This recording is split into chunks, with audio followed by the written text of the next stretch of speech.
Itoobiya oo ku fashilantay isku day ku qaarijin rabtay madaxweyne Xasan Sheekh Maxamuud xogo cusub oo ka soo baxaya shirkii lagu shirqoolay Soomaaliya ee Addis Ababa ka dhacay billa Soomaaliya oo dacwad culus u gudbisay qaramada midoobay iyo xogihii ugu dambeeyay xiisadda badda Soomaaliya iyo Itoobiya ayaan warkan ku falanqayn doonaa qodobadaas iyo kuwa kale ayaan ku eegi doonaa warkan balse marka hore u diyaar garooba hordhaca qodobada warka aad daawateen oo dhameystiran aynu ku horeynay Itoobiya ayaa ku fashilantay isku day ay ku qaarijin rabtay madaxweyne Xasan Sheekh Maxamuud xilli arintan fadeexa iyo facshir ay ku noqotay dawladda Itoobiya xabashadu mar kale waxay qaadeen tallaabo si weyn uga cariisay dadka Soomaaliyeed kadib markii ay bilaabeen isku day ay ku qaarijinayaan madaxweynaha ummadda Soomaaliyeed mudane Xasan Sheekh Maxamuud madaxweyne Xasan ayaa hotelkii uu deganaa ee Addis Ababa ku yaalay waxa uu yimid ciidamada Itoobiyaan kuwaas oo sheegay inay si kaligiis wadayaan oo ay geynayaan shirka midowga Afrika Addis Ababa ka furmaya balse madaxweynaha iyo ilaaladiisa ayaa diiday in amniga madaxweynaha ay sugaan Itoobiyaanka ayna geeyaan xarunta midowga Afrika arintan ayaa keentay in labada ciidan ee Itoobiya iyo Soomaaliya hubka ay iskula baxaan balse markii dambe la soo kala dhaxgalay isku dayga madaxweyne Xasan lagu qaarijin rabay ayaa ahaa mid Itoobiya ay ku doonaysay in ciidamadeeda gaarka ah madaxweynaha soo qaadaan dabadeed ay geeyaan xarunta midowga Afrika balse waa la diiday waxaana lagu sheegay arintaas shirqool dil ah oo Xasan Sheekh uu ka badbaaday madaxweynaheenu wuxuu ka badbaaday isku day dil oo ay xabashadu qorsheysay in ay ku dhex disho xarunta midowga Afrika sargaal la socday oo magaciisa lagu sheegay Jeyte ayaa madaxweynaha badbaadiyay xabashadana 10 amni siiyay taasoo uu amniga madaxweynaha si weyn u ka faala qaaday ma ahan markii koowaad ee gudaha Itoobiya la isku dayay madaxweynaha Afrikaan lagu dhex dilo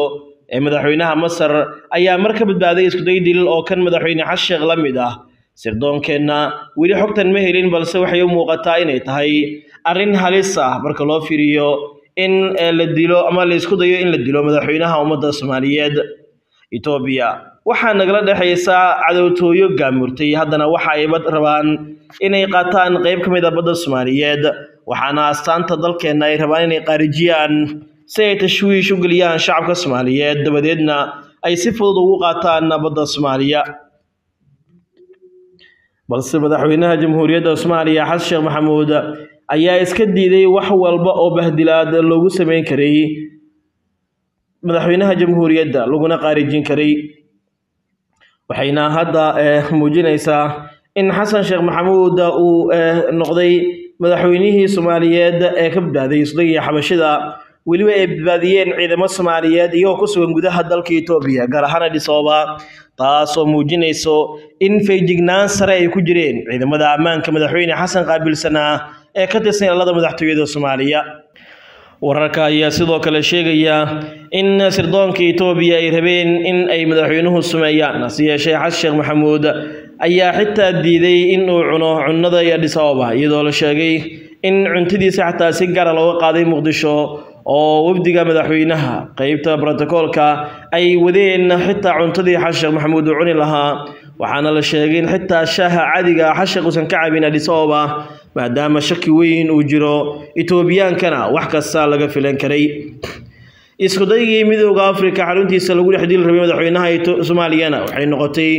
mid fashilanta dhagartii Itoobiyaankana waa laga hortagay inkastoo bahdilaad loo geystay madaxweynaha oo 50 daqiiqo lagu hayay garoonka diyaaradaha Boole ee Addis Ababa taas oo ay kaga argudanayeen Xasan Sheekh bahdilaadaasi marka la fiiriyo in ciidanka Itoobiya uu diiday in Xasan Sheekh ilaaliyaan xogo cusub ayaa ka soo baxaya shirkii lagu shirqoolay Soomaaliya Addis Ababa ka dhacay waxaana wararku ay tilmaamayaan in madaxweyne Xasan Sheekh Maxamuud shirkaas uu ahaa mid lagu shirqoolay kana yimid cadaadis saaxiibada caalamka ay saareen madaxweyne Xasan si shirkaas uu xaadiro Xasan Sheekh Maxamuud uu ku qaldanaa tagistiisa Addis Ababa marka la fiiriyo in looga digayay maalmihii la soo dhaafay in halkaas uu tago maadaama uu la kulmi karo bahdilaad iyo sidoo kale in Itoobiya wax kasta ay sameyn karto dadaallada duulimaadyadeed oo xoog leh oo la xiriiray in wada hadal ay yeeshaan madaxda Soomaaliya iyo Itoobiya ayaa fashil ku soo dhamaaday kahor is-aragga madaxda sare kooxaha dadaalka waday iyo dhinacyada ayaa ku guuldareystay isfaham nuxurku la soo saarayo xilli cadaadiska Mareykanka uu aad u shaqeynayay madaxweynaha Soomaaliya ayaa ka hor sheegay madaxda Midowga Afrika inaysan dawladdii gorgortan ka galaynin madax banaanida dalkiisa isku day kasta oo arrintan la xiriirtana fashil uu ku soo dhamaaday ayna xadgudub tahay wararka aynu helayno ayaa sheegaya in madaxweyne xasan aad uga carooday maamuuska lagu dhaqmay suuragalna ay tahay in uu xashe qaado tallaabo Itoobiya wadanka uga saarayo xubno ka socda dawladaha Soomaaliya iyo Itoobiya ayaa hadda leh wada hadal lagu diyaarinayo warmutiyeedka laga soo saarayay kulan ay yeelan doonaan Xasan iyo Abiy balse waxaas oo dhan waxay fashilmeen markii Itoobiya bahdilaad weyn ay u geystay madaxweynaha Soomaaliya labada dhinac ayaa isku heesta sida loo dhigayo warka soo bixi doona is-aragga madaxda kadib Soomaaliya doonaysa in la qoro in laga laabtay sabgaradkii 1 January kala sixideen Abiy iyo Muuse halka Itoobiya doonayso in la qoro in madaxda badanida Soomaaliya la ixtiraamayo oo aysan ku xadgudbaynin balse isfahamkaas uu fashilmay kadib markii ay arrintan Itoobiya si bareer u qaadatay oo ay rabto in ay qaadato dhammaan wax walba oo la xiriira madax banaanida Soomaaliya dhagarta Itoobiya markaas ay waa mid cad waxayna u muuqataa in ay rabto in xitaa Soomaaliya ay ku dasto dhulkeeda balse arrintaasi waxa diiday madaxweynaha jamhuuriyadda Soomaaliya